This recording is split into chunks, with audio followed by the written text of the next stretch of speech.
O governo federal anunciou nesta quinta-feira o congelamento de 31,3 bilhões de reais do orçamento de 2025 para cumprir o limite de gastos do arcabouço fiscal e também a meta que foi fixada para este ano.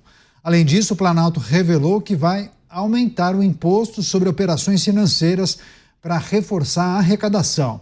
Segundo a equipe econômica, esse contingenciamento poderá ser revertido ao longo do ano caso o governo obtenha novas receitas, mas revelou também que novas medidas poderão ser tomadas. O congelamento bilionário vai afetar os gastos discricionários, que incluem despesas de custeio da máquina pública e também investimentos públicos. Você, Cristiano Beraldo, o congelamento que supera a casa de 30 bilhões de reais e o aumento do IOF. Várias empresas penalizadas com aumento de imposto, inclusive quem precisa comprar moeda em espécie para viajar para o exterior também vai pagar mais imposto, né, Beraldo? Pois é, Caniato, o IOF é um imposto presente em diferentes operações financeiras e ele fica ali servindo desse apoio, né, para o governo incompetente, não consegue aumentar a arrecadação a partir do aquecimento da economia. Então ele vai sempre colocando a mão no bolso dos brasileiros e das empresas que operam no Brasil utilizando esse subterfúgio. E está aí o IOF agora sendo usado para tapar buraco da incompetência do governo. Esse bloqueio de 31 bilhões de reais, que são quase aí, pouco mais de 5 bilhões de dólares, representa um governo que sai por aí pelo mundo falando que o Brasil é um grande país, está num momento maravilhoso, que nunca teve tão bem, gerando emprego, gerando renda, tudo é uma maravilha no Brasil, conforme o discurso oficial dos representantes do país em viagens que custam centenas de milhões de reais, que nós, o povo brasileiro, paga para que mentiras sejam proferidas. Então, como é que agora se sustenta essa conversa? Eu fico pensando aqui, Caneta, imagina o representante do governo chinês que vai ao Brasil tratar de colocar o TikTok na linha. Imagina quando ele chegar, depois de ouvir aquelas maravilhas sobre o Brasil, vai chegar em Brasília, vai começar a se informar ali na embaixada chinesa, ler os jornais locais, aí vai ver, mas está contingenciando 31 bilhões de reais para tentar pagar as contas de um país que não está entregando nada à sua população. Pois isso não deve ser o mesmo país, ele vai achar que pegou o avião para o lugar errado. Mas não, aí ele vai se dar conta das mentiras que são contadas sobre a realidade brasileira. Caniato, este tipo de valor, a China investe em um único projeto num país remoto qualquer, não estou falando nem do próprio país da China, porque ela vai fazendo investimento em outros países, como quer fazer no Brasil, para poder se apropriar das infraestruturas estratégicas de outros países.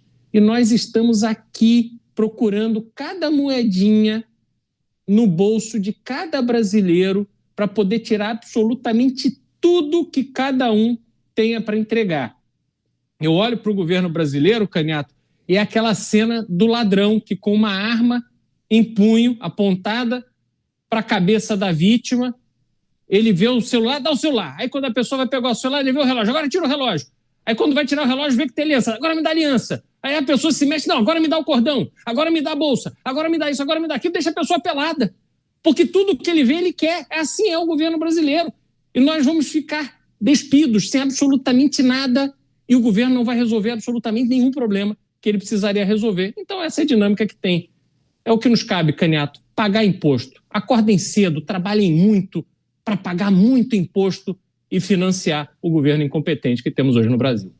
Aumento do IOF vai incrementar a arrecadação e esse congelamento de mais de 30 bilhões de reais em despesas. Você, Kriegner, suas avaliações e apontamentos em relação a esse anúncio feito na tarde de hoje. A conta chega, Caniato. Não adianta ficar iludindo ou tentando fazer um governo com base em narrativas, né? A gente vê que esse governo tem se especializado em narrativas para justificar novos investimentos, novos gastos e novas empreitadas aí, mascarando os buracos que o brasileiro consegue ver no seu dia a dia. porque a conta já não está fechando para o brasileiro, que cada vez mais está pagando mais pelos mesmos produtos e estão podendo comprar menos, mas ao mesmo tempo também não fecha para o Brasil.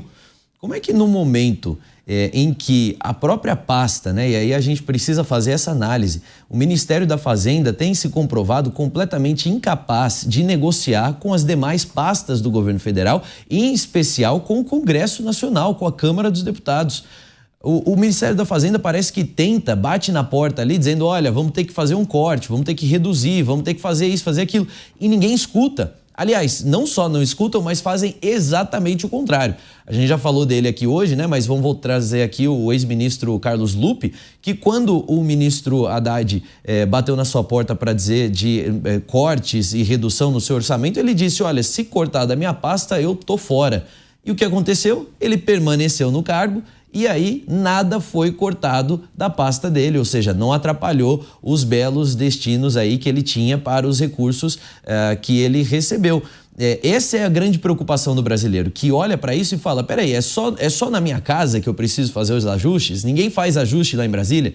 Pelo contrário, só aumentam os gastos. A gente está vendo votação do aumento agora do reajuste do salário de servidores públicos federais. Servidores públicos federais, que eu não quero fazer aqui juízo de valor se merecem ou não merecem, mas fato é que foi dado um aumento em 2023 e não são os servidores menos bem remunerados aí do nosso país. Então, já foi feito esse reajuste. Nós tivemos a votação e aprovação entre os deputados do aumento do número de novos deputados federais, mais 11 deputados, totalizando aí 60 milhões por ano de gastos que vão ser colocados. Aí o presidente vem a público dizer, o presidente da Câmara vem a público dizer que isso não vai onerar ainda mais o cidadão, porque vão ser feitos ali reajustes, uma reorganização do orçamento. Então quer dizer que nós tínhamos 60 milhões de reais ali sobrando, que não estavam sendo aplicadas em nada, em nenhuma outra área interessante, porque agora ela pode facilmente ser retirada de um balde e colocado no outro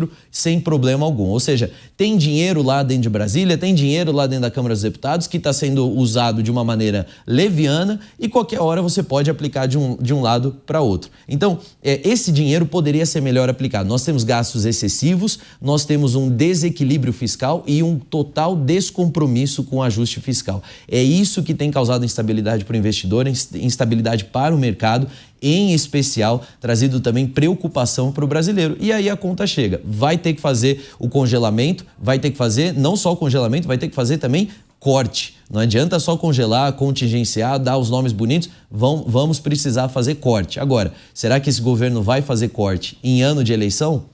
Eu acho que não. Essa é a cobrança de muitas pessoas, né? Por que não diminuir a máquina, né, Mota? Tornar a esplanada dos ministérios talvez mais enxuta, mais eficiente, fundir ministérios. Se alguém já fez isso, não é impossível, né, Mota? Mas a equipe econômica no dia de hoje disse que essas medidas foram necessárias em razão do aumento nas despesas com benefícios previdenciários.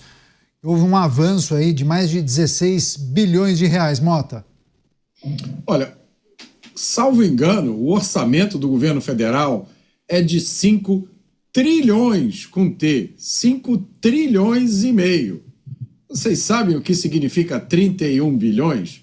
0,5% do orçamento. Se você, caro espectador, caro ouvinte, acha que é pouco, é porque é pouco mesmo, não é nada. Agora, percebam essa história do IOF como é irônica. O IOF é um imposto que incide sobre operações financeiras, como empréstimos, por exemplo. Então, se você vai pegar um empréstimo agora no Brasil, você vai pagar juros.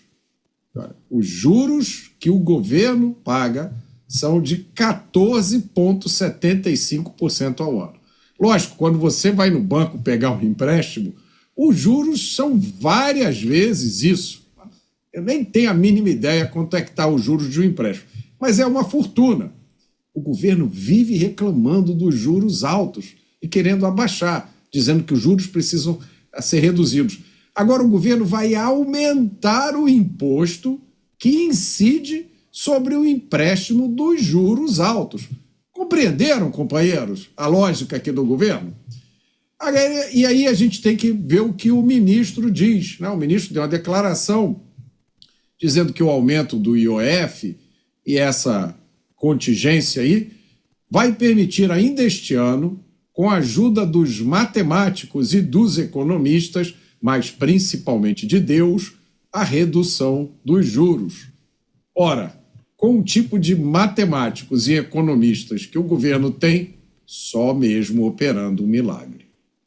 Agora, tem esse questionamento feito pelo Kriegner, que também é amplamente discutido entre aqueles que defendem um Estado mais eficiente, mais enxuto, né, Beraldo? Que há outros caminhos para você reduzir despesas e tentar ajustar o orçamento, que é cortar na própria carne. Agora, dificilmente você vê uma agenda desse tipo em uma administração progressista. Mas você não acha que há um conflito entre aqueles que tocam o governo e as dificuldades impostas pela atual administração? Porque talvez quem esteja na cadeira da presidência da República ainda esteja preso aos anos 2000, né? Achando que talvez aquela safra maravilhosa do agronegócio pudesse impulsionar aquela administração. Os tempos mudaram, né? As coisas funcionam de forma diferente. Talvez nós tenhamos algumas figuras mais antenadas e conectadas com a realidade no Ministério da Fazenda, mas assim, pouco podem fazer, né? Segue o chefe. O mundo mudou, Canhato. Naquela época em que o mundo passava por um período de grande prosperidade, os incompetentes eram perdoados e se beneficiavam. O Brasil, ele usufruiu de um momento em que o mundo perdoou as suas incompetências. E ficamos com a sensação arrogante de que se estava fazendo tudo certo no Brasil. Passado o tempo, se descobriu que naquele período em que se dizia que o Brasil estava voando enquanto havia um tormento, um tsunami financeiro em alguns países, em razão da crise de 2008, mas a China crescia fortemente, colocou muito dinheiro no Brasil.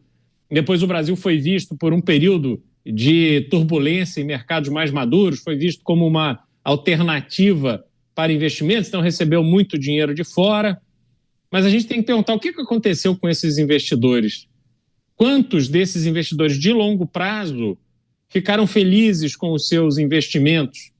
Quantos desses investidores continuam recomendando o Brasil para outros investidores quando eles têm que lidar com problemas do judiciário, quando eles têm que lidar com problemas trabalhistas, quando eles têm que lidar com problemas tributários?